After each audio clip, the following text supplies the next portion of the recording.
Hello students, আজকে আমি তোমাদেরকে ইম্পারেটিভ সেন্টেন্সের ভয়েস চেঞ্জ কিভাবে করতে হয় সেটাই শেখাবো। তোমরা মন দিয়ে ভিডিওটি দেখো, দেখবে তোমরা ভয়েস চেঞ্জ অনেকটা শিখে গেছো। ইম্পারেটিভ সেন্টেন্সের ভয়েস চেঞ্জ নিয়ে আর কোনো অসুবিধা তোমাদের হবে না, ঠিক আছে? তো ইম্পারেটিভ সেন্টেন্স শুরু করার আগে আমরা আগে জানবো ইম্পারেটিভ সেন্টেন্স কাকে বলে।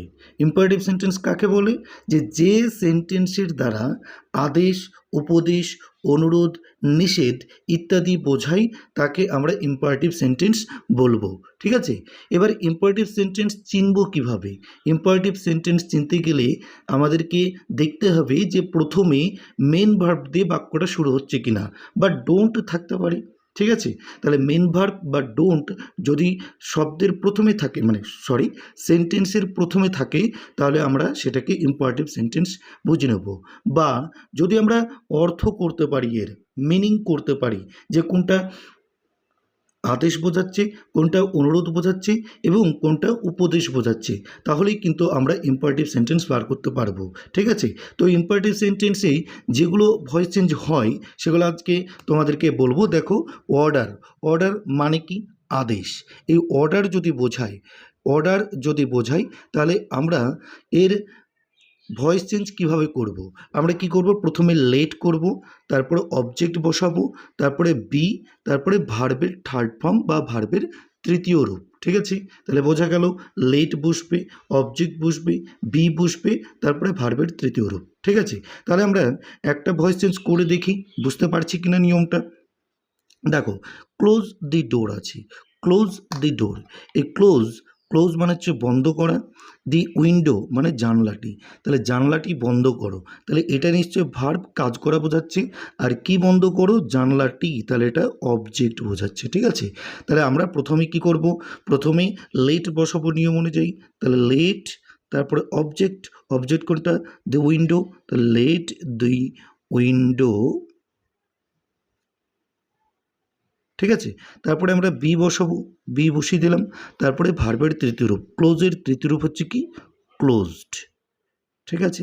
তাহলে নিয়ম অনুযায়ী আমরা প্রথমে লেট বসালাম, তারপরে অবজেক্ট, তারপরে বি, তারপরে ভার্বের তৃতীয় রূপ। শুধু আমাদেরকে মনে রাখতে হবে যে ইম্পারেটিভ সেন্টেন্স কীভাবে চিনব।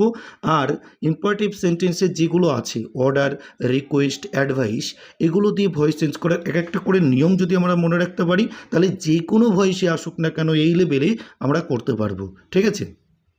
দেখো, do the work at once, অর্থাৎ কাজটা এক্ষুনি করো। তাহলে এখানে করোটা ভার্ব, কাজ করা বোঝাচ্ছে, আর এই কাজটি এটা হচ্ছে অবজেক্ট। বাকি যেটা আছে সেটা অন্যান্য আমরা পরে বসিয়ে দেবো, ঠিক আছে? তাহলে ডু দি ওয়ার্কের এটা আমরা ভয়েস চেঞ্জ করব প্রথমে। তাহলে আমরা প্রথমে কি বললাম নিয়ম? লেট বসবে, তারপরে অবজেক্ট কোনটা? দি ওয়ার্কটা অবজেক্ট, ঠিক আছে? তো লেট দি ওয়ার্ক, তারপরে আমরা কি বসাবো? বি বসাবো, তারপরে ভার্বের তৃতীয় রূপ কি? ডু এর তৃতীয় রূপ হচ্ছে ডান, অর্থাৎ ডু, ডিড, ডান, ঠিক আছে? তারপরে বাকি অংশ যেটুকু আছে এই ভয়েস চেঞ্জ করার পরে বসিয়ে দেবো অ্যাট অনস। ওকে, তাহলে ভয়েস চেঞ্জ হয়ে গেল। তাহলে আমরা কি শিখলাম? যদি অর্ডার দিয়ে বোঝাই বা আদেশ করা বোঝাই, তাহলে আমরা let plus object plus be plus ভার্বের তৃতীয় রূপ করব। এরপরে আসবো আমরা রিকোয়েস্ট, অনুরোধ দিয়ে।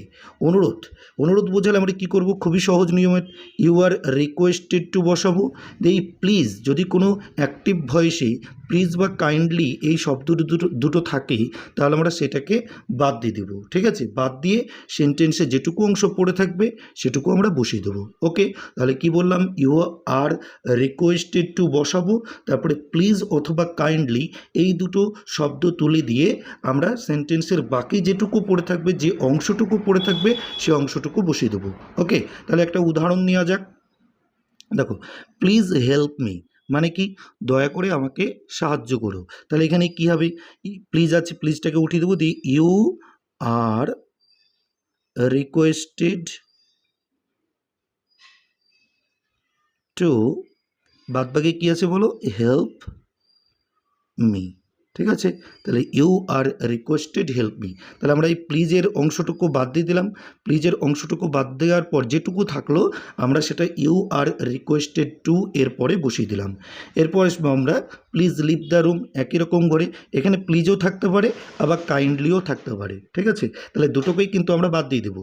দিয়ে কী করবো, ইউ আর রিকোয়েস্টেড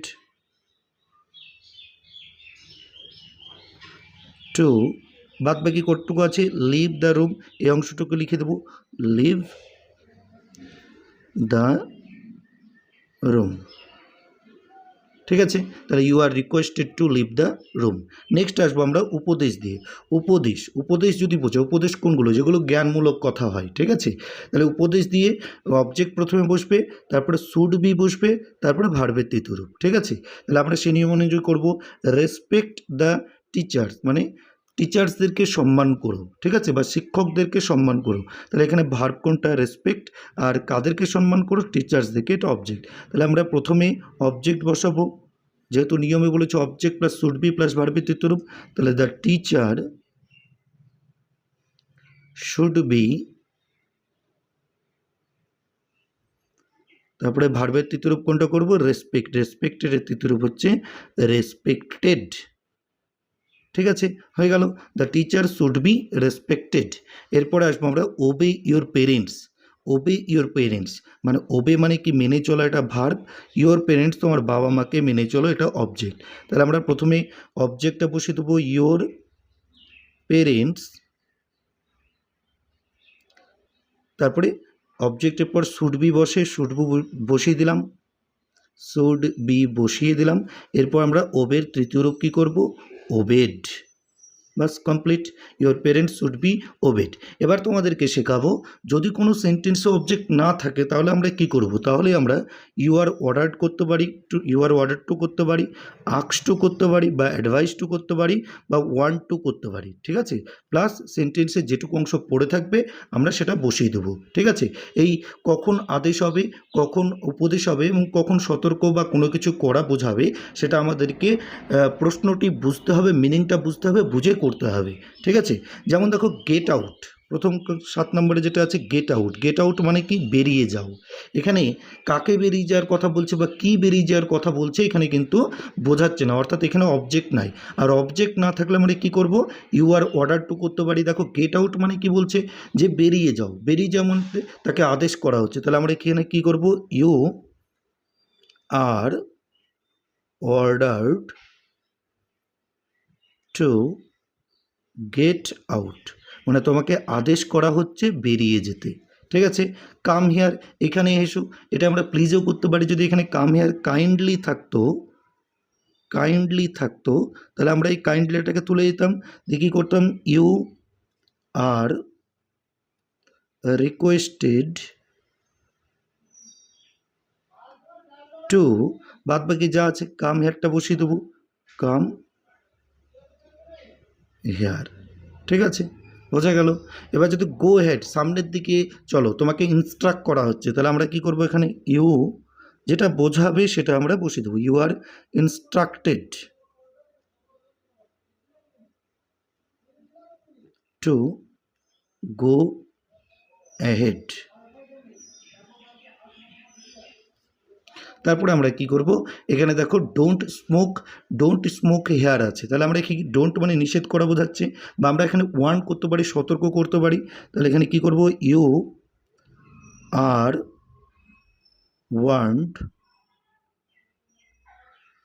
টু, ডোনটা তুলে দেবো, দিয়ে কী করবো, স্মোক হেয়ার, তোমাকে সতর্ক করা হচ্ছে এখানে যেন স্মোক না করতে।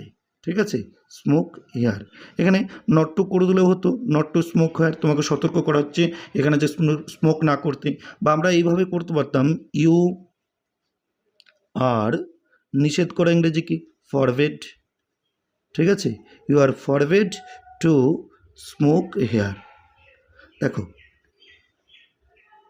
এই ফরবেট যদি বসাই তাহলে কিন্তু আমাদেরকে ডোন্ট শব্দটাও বসাতে হবে না।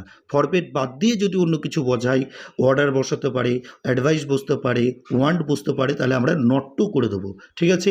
ভিডিওটি ভালো লাগলে অবশ্যই একটি লাইক করে দিও। আর যদি এই চ্যানেল থেকে বা এই ভিডিও থেকে কোনো ভয়েসের কোনো রকম কিছু শিখতে পারো, তাহলে অবশ্যই চ্যানেলটাকে সাবস্ক্রাইব করে দেওয়ার অনুরোধ রইল।